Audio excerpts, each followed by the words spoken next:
Bueno, soy enfermero de Malvinas, Argentina, y hoy me decidí a hacer la denuncia ante la justicia eh, para, porque siento que no quiero terminar como el enfermero que mataron en Malvinas, el enfermero Walter Navarro. ¿Por qué sentís que no querés terminar? ¿Qué es lo que vos, qué es lo que viste? ¿Cuánto tiempo hace que sos enfermero en Malvinas? Y enfermero de Malvinas soy aproximadamente hace 8 años. He estado en diferentes lugares del municipio. Siempre he tenido por detrás alguien que vigila al enfermero en la parte laboral y en la parte de atención al paciente. Siempre fuimos hostigados por nuestros jefes para cumplir la forma de trabajo que ellos nos dan y diciéndonos que el sistema es así, hay que trabajar así. ¿Cuál es ese sistema? ¿Qué es lo que les hacían cumplir? Que hoy vimos que vos denunciaste y que claramente está fuera de lo que debería ser la atención para un paciente, ¿no? Sí, por ejemplo, nosotros tenemos jefes de farmacia, jefes de enfermería y otros jefes que, por supuesto, tampoco voy a poder detallar porque no me puedo acordar, pero que teníamos una línea de trabajo de no hablar con pacientes ni mucho menos con familiares, siempre estar supeditado a lo que los médicos nos decían en cuanto al trato al paciente, siempre tratar de no darle la ayuda que el paciente necesitaba. Ellos les decían que no podían ayudar a los pacientes. Nosotros teníamos siempre prohibido a hablar con el paciente y con el familiar. No teníamos que estar hablando ni explicándole nada. Siempre que pasaba eso, los supervisores de turno que se enteraban enseguida tomaban las medidas del caso y nos sacaban de los servicios o su defecto nos hacían nota y nos ubicaba de esa manera. No éramos libres para... ¿De qué tenían miedo los supervisores? ¿De que ustedes dijeran qué cosa?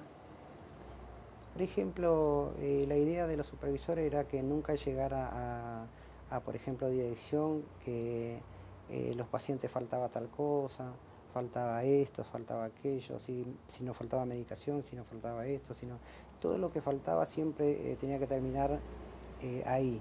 Después la parte de supervisión se encargaba de solucionar ese tema, pero nosotros nunca podíamos hablar de ese tema, mucho menos a los familiares ni a nadie.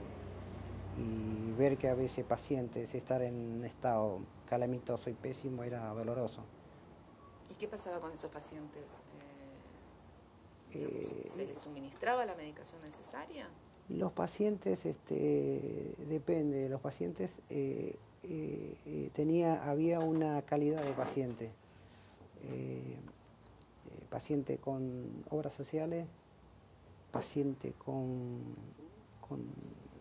otro tipo de dinero, categoría, claro, se les atendía de otra manera.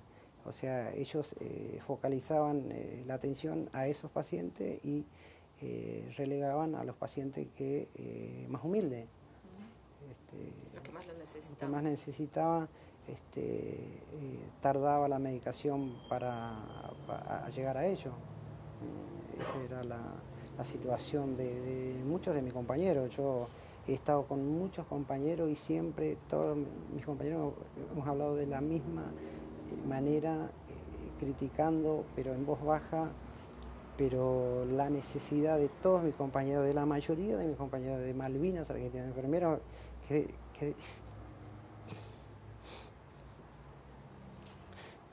que yo están becados y, y no tienen aumento, y tienen necesidades y no pueden decir nada, y si llega a decir algo a los supervisores decía que si es que están disconformes con el sistema se tenían que ir. Y ustedes necesitan el trabajo. Sí, todos los enfermeros que trabajamos en Malvinas necesitamos trabajar y no podemos hablar. Contame, para que te tranquilices, hemos recibido denuncias también de gente que quizás no fue tan valiente como vos de poder hacer la denuncia judicialmente todavía, pero que trabajan también como enfermeros, que nos han contado cosas terribles, como por ejemplo que pacientes en estado terminal no se les suministra la medicación, solamente calmantes, y se hace figurar como que sí. ¿Te tocó ver esa situación, por ejemplo? Sí, sí. Yo he visto muchos pacientes, por ejemplo en el Carrillo, que sufrían mucho y como eran terminales se les daba placebo, y como el sistema de por sí es tan obsoleto, de última el enfermero se acomodaba a la forma de trabajo del hospital, entonces de última el enfermero se tenía que acomodar a la situación, entonces no llegaba la medicación y se le suministra placebos y el paciente sigue sufriendo hasta llegar a su muerte. ¿Qué pasa con el tema de la ocupación de las camas? ¿Hay pacientes que no deberían estar y están porque conviene cobrarle la obra social? Yo calculo que sí, porque hay pacientes que están tiempos indeterminados. Te puedo decir que hay pacientes que están 6, 7 meses internados meses internados y no, en algunos casos ni siquiera reciben medicación. La planilla siempre está, se llena la planilla, se hace la evolución de enfermería como si el paciente estuviera recibiendo cosas y el paciente está hasta que se muere. Directamente. Y más si el familiar no tiene contención familiar o es un paciente social, mucho menos. Solamente les sirve para facturar, digamos. Directamente, es un lucro. Es un lucro, es un lucro. Ahora, lo que uno se pregunta es, no hay inspecciones, no hay auditorías, no, por ejemplo, teniendo tantos pacientes de PAMI, ¿no ha ido nunca PAMI a inspeccionar la situación de estos hospitales? Yo, en el tiempo que estuve en el Hospital Carrillo, siempre hablo de la supervisora porque era la más próxima a nosotros, nos ordenaba preparar la sala porque nos decía que iban a venir los de auditoría de PAMI. O sea, en principio, sabían la fecha, Ellos sabían nos cuándo decían, los iban a auditar, por ejemplo. Sí, así que chicos, dice, por favor, urgente, arreglen la sala porque al mediodía viene PAMI. Nosotros teníamos que traer cama, traer colchones, preparar la sala, arreglar todo para que supuestamente viniera PAMI y viera la condición de la sala. Solo eso, solo en el momento que estaba PAMI. ¿Y después de la inspección? No, la inspección nunca llegó. La inspección nunca llegaba. Solamente nos hacían creer que iba a haber inspección y nosotros nos transformábamos todos, nos poníamos hasta nos peinábamos porque tenían que venir a encontrarnos, pero realmente no sé lo que querían tapar porque estaba toda a la vista, o sea, las cosas, no había que preparar nada, estaban todo a la vista, las cosas que no debían estar, o sea, lo que no debía suceder, no hacía falta hacer nada, estaban todo a la vista, si las inspecciones vinieron lo verían ahí. Nunca venían las inspecciones. Por lo menos nunca llegaban a la sala. Por lo menos nunca llegaban. Y las camas estaban todas juntas, los pacientes estaban todos, se los juntaba todo para que puedan caber cierta cantidad de camas para que supuestamente PAMI le siga dando, creo que se dice cápita. Entonces ellos, por orden de los médicos, nos exigían a realizar ese tipo de cosas, pero nosotros nos poníamos contentos, pues bueno, por lo menos va a venir PAMI y el servicio se va a acomodar y no vamos a tener que entrar en el baño a preparar medicación, no vamos a tener que entrar a lavarnos la mano en el baño, hacer pis en el mismo baño o hacer pis en el mismo baño donde hacen los pacientes o los chateros o todo lo que es higiene en mal estado, o sea, nosotros teníamos que compartir todo. ¿Y ustedes planteaban, por ejemplo, que eso podía ser perjudicial para la salud de ustedes, que podía haber un riesgo? Sí, nosotros siempre hablábamos, pero en broma recibíamos como que nosotros no somos nada en el municipio, los enfermeros para el municipio no existimos nosotros no podemos hablar, nosotros no podemos hacer nada, nosotros no tenemos voz en el hospital, los enfermeros no existimos los enfermeros para Malvinas.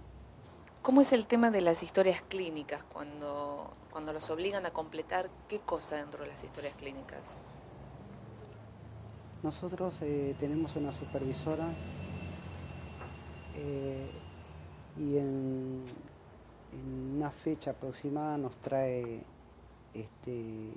hojas de enfermería e indicación médica para nosotros llenar las hojas de enfermería, evolucionar y poner nuestra matrícula sin saber de quién es el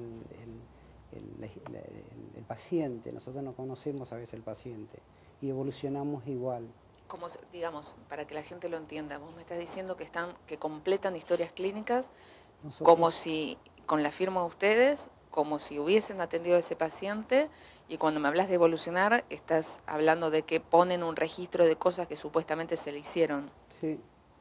Y en realidad no saben de quién están hablando. Y no sabemos si cuando preguntamos nos dicen que eso se perdió o se traspapeló, y yo me he negado siempre a hacerlo y bueno, como resultado siempre recibí...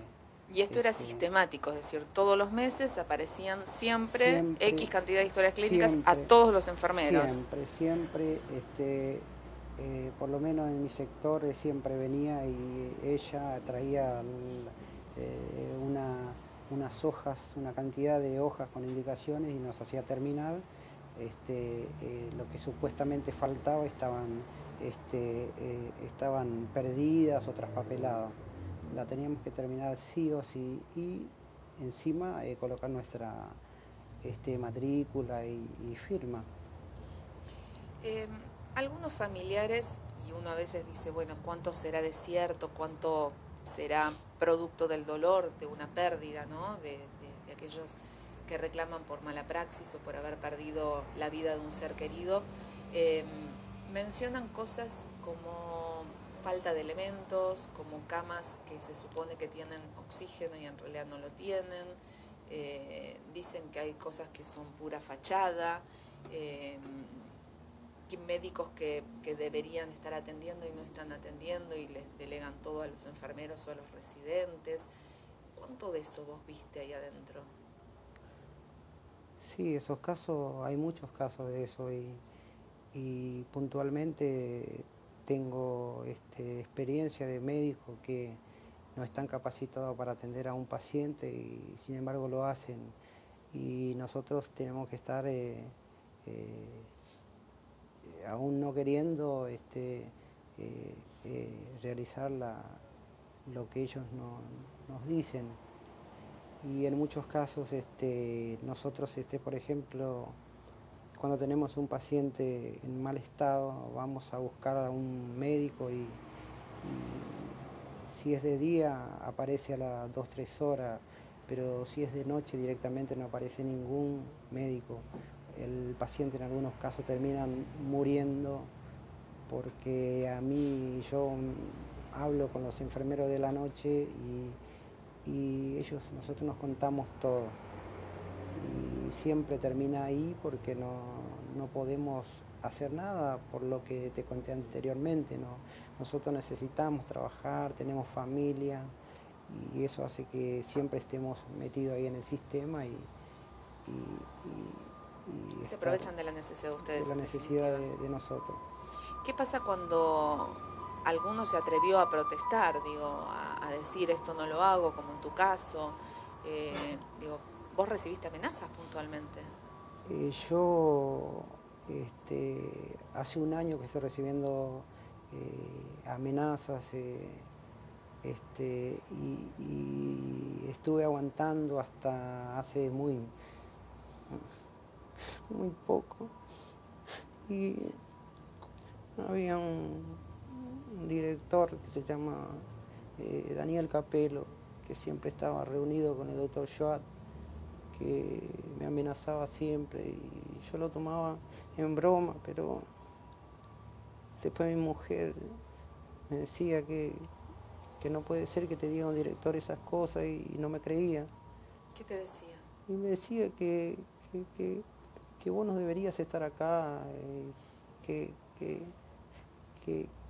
vos sos de la contra o siempre buscabas algo para decirme de subestimarme y tratarme mal y decirme que mucho tiempo no iba a durar, me decía, y que si seguís hablando y diciendo cosas, no te va a ir bien las cosas. Y yo siempre, hace un año que vengo aguantando.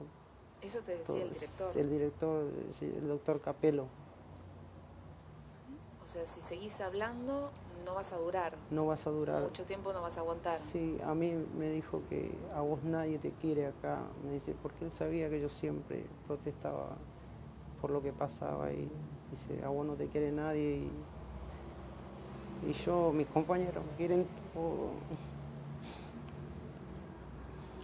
Porque yo soy un buen enfermero, pero él después hizo efectivo su denuncia, porque él hizo efectivo la amenaza cuando me amenazó que me iba a hacer cosas y yo tengo una nena, mi mujer embarazada y todo eso, entonces me dolió mucho y así son las cosas. Pero te animaste y presentaste tu denuncia en la justicia con mucho valor, con muchas cosas que incluso hasta estamos dejando afuera porque necesitamos que la justicia investigue, que haya secreto de sumario mientras tanto. ¿Cómo tomaron ustedes o cómo fue la charla entre ustedes, entre tu grupo de compañeros, cuando pasó lo de Walter Navarro? Yo en su momento ese día no estuve o no sé cómo fue, pero nadie pudo decir nada, pero el dolor era interno. Y entonces todos estábamos calladitos, no podíamos hablar y nosotros queríamos expresar nuestros sentimientos porque es un compañero, sé que él trabajaba por su necesidad, él necesitaba. Pero bueno, tuvo la desgracia de hablar y decir cosas que por ahí no correspondían y seguramente no sé qué pasó. En realidad correspondían. En realidad ¿no? Correspondía, pero no era el lugar o no sé. Y bueno, nosotros teníamos que apoyar la causa, teníamos que colaborar, apoyando a nuestro intendente. juntando firmas, ¿Les firmando, exigían eso? Sí. Les exigieron que firmaran la denuncia, Sí. la denuncia que hizo el intendente Jesús Carilino. Sí, ella nos trajo, una supervisora trajo una hoja una hoja en blanco, pero con una nota que no nos hizo leer y con el nombre de todos los enfermeros, que era aproximadamente, no me acuerdo cuánto, pero nos obligó prácticamente a firmar, apoyando al intendente. Esa era la nota donde Carilino dice que ustedes en realidad apoyan su versión de que el día del inconveniente del 5 de junio, cuando hubo una patota municipal, en realidad no era una patota, sino que eran los trabajadores del hospital en defensa de sus puestos de trabajo. Esa es la nota que les hicieron firmar. Sí, esa es la nota que no... ¿Cómo fue lo de, justamente eso, lo del 5? ¿Qué es lo que vos sabés desde adentro? Es decir, ¿se movilizaron enfermeros para defender el hospital o realmente esto tenía que ver con otra cosa? Cuando fue la marcha por los casos de mala praxis. No, yo que sepa, ningún enfermero reaccionó, ni mucho menos, porque nadie podía participar de eso, eso se sabe, eso no hace falta hablar. Yo no vi ningún enfermero y tengo compañeros en todos los hospitales que de ninguna manera hubiesen reaccionado de ese modo. Hubiesen reaccionado de esa manera.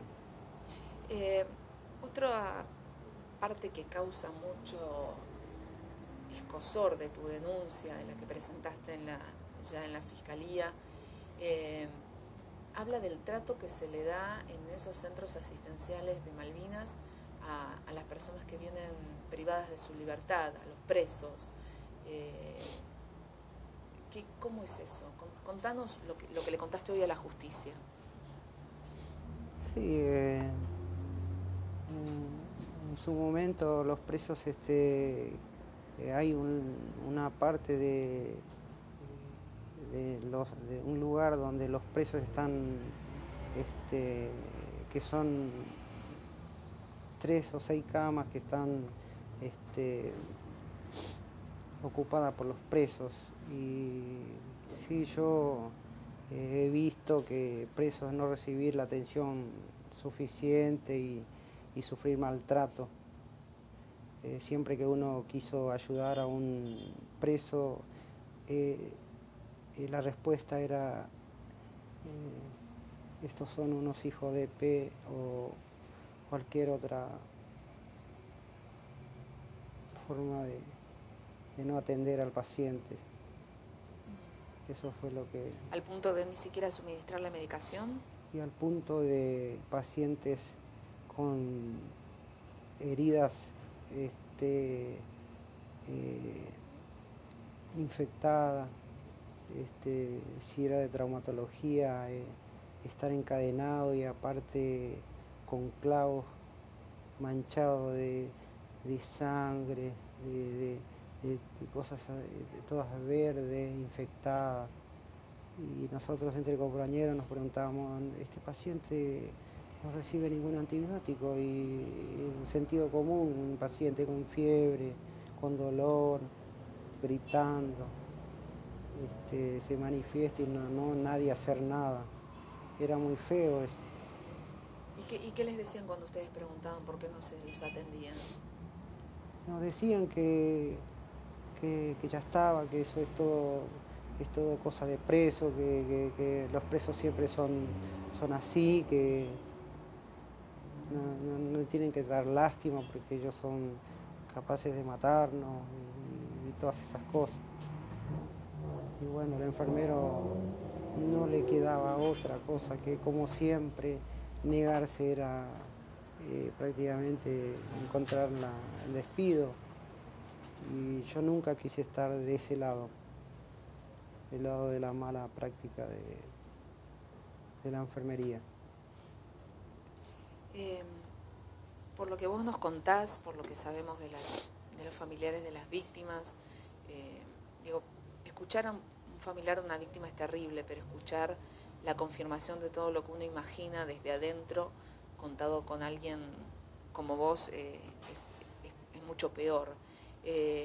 Esto que nos estás diciendo, entonces, de alguna manera nos ratifica que todo aquello que dicen las familias de las víctimas evidentemente es cierto y que esto sucede como un sistema, es decir, directamente está impuesto un sistema en todo el municipio, en todos los centros de salud.